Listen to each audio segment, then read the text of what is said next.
We've seen it countless times in movies, the villain becoming the hero, an unlikable character redeeming themselves and becoming a hero in the end. However, there are some movies out there where the hero of the story ends up being the villain, taking us all by surprise. So today on Top 5 Scary Videos, I'm going to be counting down our list of the top 5 horror movie heroes who became villains. Before we begin though, be sure to stick around until the end of the video where I'll be responding to some of your comments. And with that, let's jump in. Coming in at number 5, Amanda from Saw 1, 2 and 3. Amanda Young hails from the Saw franchise, making her first appearance in Saw, with her returning in Saw 2 and 3. Now for those who aren't familiar with the franchise, which I imagine isn't many of you, the series follows civil engineer John Kramer, who sets up a series of traps in order to test people who have done wrong in their own life, as a form of redemption of sorts. If you complete the game, you get to live, and with that comes a newfound respect for life. However, his tests are brutal and bloodthirsty,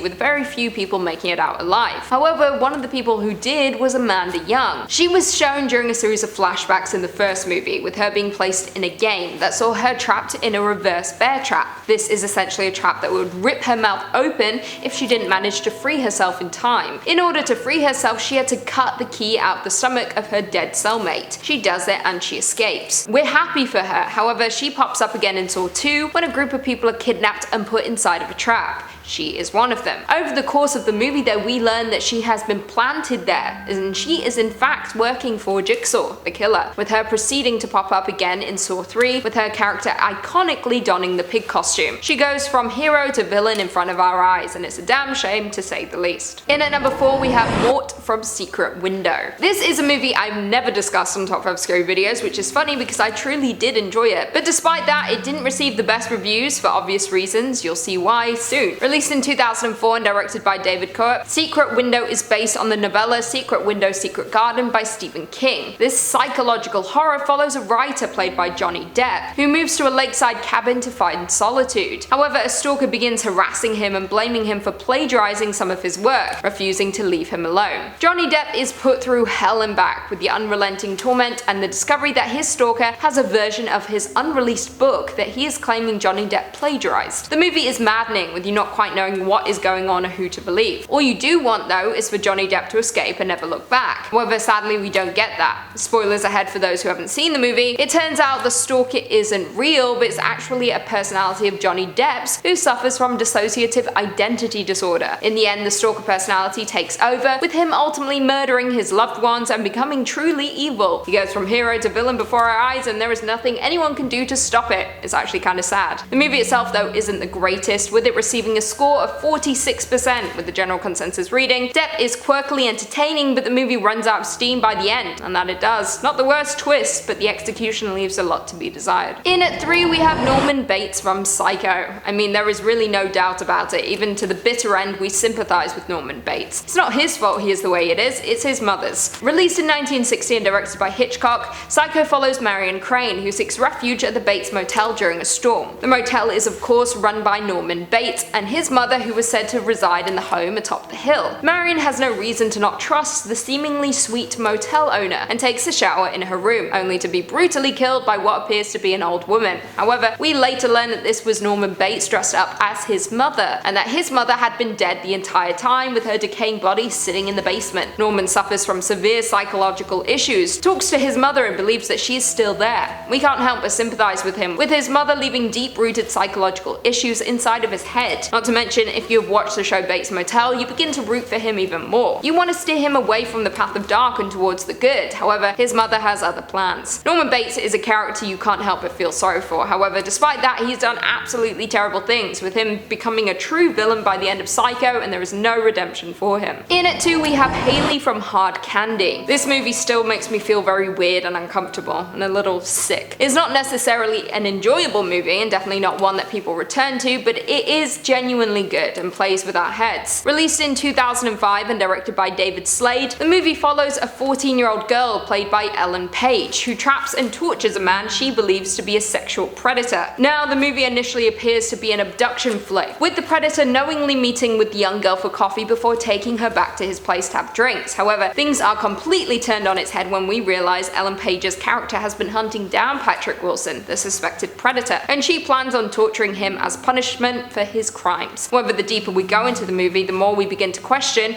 when is the breaking point? Is there such a thing as too much punishment? The movie ingrains itself in your mind, making you question your own moral compass and what exactly you would do in that same situation. From asphyxiation to castration, Patrick Wilson is put through the ringer throughout the movie. Yet, a man who by all means should be in prison makes you question how much torture he truly deserves to suffer through. And the movie is truly a moral conundrum, and honestly it's not the most enjoyable, but it is a damn good movie nonetheless. And finally, in at number 1 we have Carrie White from Carrie. Carrie White is the perfect example of a hero turned villain, but until the bitter end we can't help but root for her, even as she is terrorizing her small town, killing everyone in her path. Released in 1976 and directed by Brian De Palma and adapted from the Stephen King novel of the same name, Carrie follows Carrie White, a young high schooler who is tormented by her fellow classmates, with the movie quite literally kicking off with the girls throwing pads and tampons at Carrie, yelling, "Plug it up, plug it up." It's awful and savage. Now Carrie leads a sheltered life, with her incredibly religious mother hiding her from the outside world, not even teaching her about puberty, leading to incessant bullying from classmates when Carrie has no idea what her bleeding means. It's sad. Throughout the movie it is discovered that Carrie possesses telekinetic powers, and she uses these newfound powers to seek revenge on those who have wronged her. This specifically comes after she is invited to prom only to win prom queen and then have pig's blood dumped all over her by the high school bullies. Prior to this moment Carrie was the protagonist of the movie, no doubt. However, once the pig blood spills, all hell breaks loose and Carrie goes on a killing spree, taking down the bullies, residents of her small town, and even her mother, instantly turning herself into the movie's antagonist. However, her motivations and actions have redeeming qualities. We've been rooting for her the entire time. We sympathize with her as she was tormented, so when she finally stands up and fights back, we are in her corner cheering her on. Although she doesn't necessarily fit into the typical villain role, she most certainly is a fan favorite amongst horror movie lovers. Well, there we have it. Do you guys agree with our list of any horror movie villains that we missed? Leave us all your thoughts and feelings in the comments down below, and perhaps we can do a part 2. Before I go though, I just want to respond to a few comments from one of our last videos. Top 5 classic horror movies still worth watching. Mike from Texas said Black Christmas is literally the original slasher film. I think that's correct information.